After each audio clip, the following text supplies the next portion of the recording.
India में 59 Chinese apps को ban कर दिया है और उन ऐप्स में कई पॉपुलर ऐप्स भी थे जैसे टिकटॉक, हेलो, लाइकी और शेयर इट, जो भारत में अच्छी खासी कमाई कर रहे थे।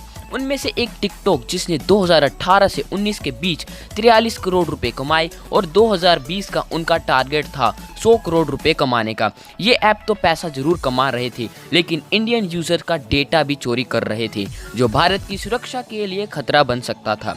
अब सवाल ये उठता है कि चाइनीज स्मार्टफोन के खिलाफ भी कोई कदम उठाया जाएगा। ये सवाल इसलिए क्योंकि बैन किए गए 59 ऐप्स में इंडिया में सबसे ज़्यादा स्मार्टफोन सेल करने वाली कंपनी शाओमी का मी कम्युनिटी भी था, जिसे प्ले स्टोर से 1 करोड़ से भी ज़्यादा बार डाउनलोड किया गया, और दूसरा ऐप था मी वीडियो कॉलिंग शाओमी। तो आज की इस वीडियो में हम बात करेंगे क्या चाइनीज स्मार्टफोन भारत में बिकते रहेंगे या फिर सरकार इन पर भी कोई कदम उठाएगी।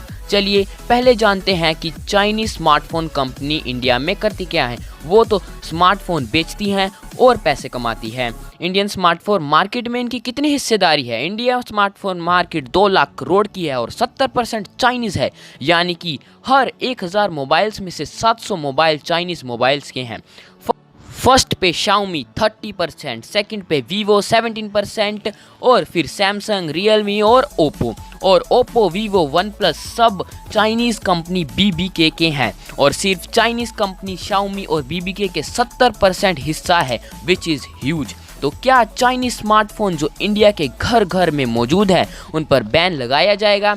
इसका जवाब देना तो मुश्किल है, क्योंकि हर कंपनी की अपनी ट्रेड रिलेशन होती है, कुछ एग्रीमेंट्स होते हैं और उनको ध्यान में रखकर ही किया जा सकता है। और एक्सपर्ट्स की राय ले तो उनका कहना है कि अभी 59 ऐप्स को बैन करना अभी पहला कदम है, और अगर चाइना बॉर्डर पर ऐसा ही करती रही तो इंडियन गवर्नमेंट एक कदम और उठा सकती है और गवर्नमेंट के रडार पर चाइनीज स्मार्टफोन्स भी आ सकती हैं।